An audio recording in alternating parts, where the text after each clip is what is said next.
Bonjour à tous, Monsieur Hamza, votre professeur de chimie. Bienvenue à cette vidéo capsule examen sur les acides carboxyliques. Donc, avant de commencer, souriez parce que tout ça va bien se passer. Donc, aujourd'hui, on va commencer par l'exercice numéro 2. Parmi les propositions concernant la séquence réactionnelle suivante, indiquez celles qui sont exactes. Donc, on a quoi? On a un ester en présence de NaOH, donc on va avoir une réaction de saponification. Il va nous donner le composé numéro 1 qu'on va chercher, plus, donc on voit ici, on a l'ion carboxylate de sodium. Donc on a le CH3CO- Na+.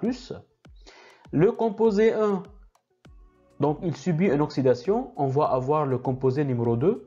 Et après le composé numéro 2, en présence d'une base, plus un équivalent de CH3Cl, il va nous donner le composé numéro 3. Donc item A, le composé A est un alcool. Le composé 2 comporte une fonction acide carboxylique. Le composé 3 comporte un carbone asymétrique, on va voir. Le composé 3 est en équilibre avec différents énols. On commence, donc ici on a un ester en présence de NaOH, donc on va faire une réaction de saponification. Donc on a la partie carboxylate de sodium, donc CQRS, c'est la partie cyclohexane avec le OH. Donc maintenant on a quoi? On a le composé 1 qui est un alcool secondaire. Et donc faites attention, l'oxydation d'un alcool secondaire, il donne un cétone et pas un acide carboxylique.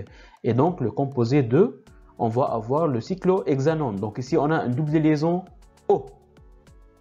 Maintenant je veux détailler comment on peut aller du composé 2 au composé numéro 3. Donc première étape, on va mettre une base. Et donc ça, on l'avait vu dans le cours. Donc on a un composé carbonylé en présence d'une base. Donc la base va arracher le proton en alpha. C'est hyper important. Donc la base, elle va arracher ou bien ce proton-là ou bien ce proton-là parce que ces deux protons-là, ce sont les protons en alpha. Donc dans ce cas-là, on va avoir un carbanion. Et donc après, on fait quoi? On met un équivalent de CH3Cl. Donc qu'est-ce qui va se passer? Ici, j'ai un centre électrophile.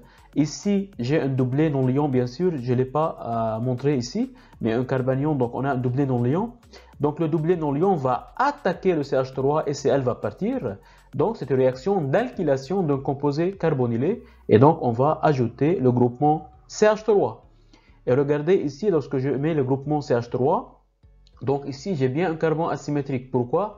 Parce que par définition, un carbone asymétrique, c'est un carbone qui est lié à 4 substitutions différentes. Et regardez ici, j'ai 1, 2, 3. Et donc, il y a l'hydrogène qui n'est pas représenté. Donc, on a 4 substitutions différentes. Donc, maintenant, on va pouvoir répondre aux questions. Le composé 1 est un alcool. Oui, le composé 1 est un alcool. Le composé 2 comporte une fonction acide carboxylique. Donc, non, parce qu'on est arrêté au cétone, parce que c'est un alcool secondaire. Le composé 3 comporte un carbone asymétrique. Oui, on a un carbone asymétrique. Le composé 3 est en équilibre avec différentes énols. Oui, n'oubliez pas pourquoi. Parce qu'on a dit que les composés carbonylés, ils sont en équilibre avec des fonctions énols. Donc ici, on a un hydrogène qui est caché. Donc on peut avoir une double liaison ici avec COH. Et on peut avoir encore un autre énol parce qu'ici on a un atome d'hydrogène. Donc la liaison peut se rabattre entre l'atome de carbone et l'atome de carbone. Et ici l'oxygène va récupérer l'atome d'hydrogène. Donc oui, le composé 3 est en équilibre avec deux énols. Et donc les items vrais sont A, C et D. Donc c'était tout pour cette vidéo. J'espère que cette vidéo vous a aidé et vous a plu. Merci de me laisser un petit commentaire et un pouce dans l'air pour nous supporter. Et n'oubliez pas de vous abonner à votre chaîne YouTube Coursup donnée par votre professeur Hamza pour ne pas louper les vidéos prochaines. Et surtout, croyez en vous parce que je crois en vous. On lâche rien, on croise les doigts. Ciao, à la prochaine.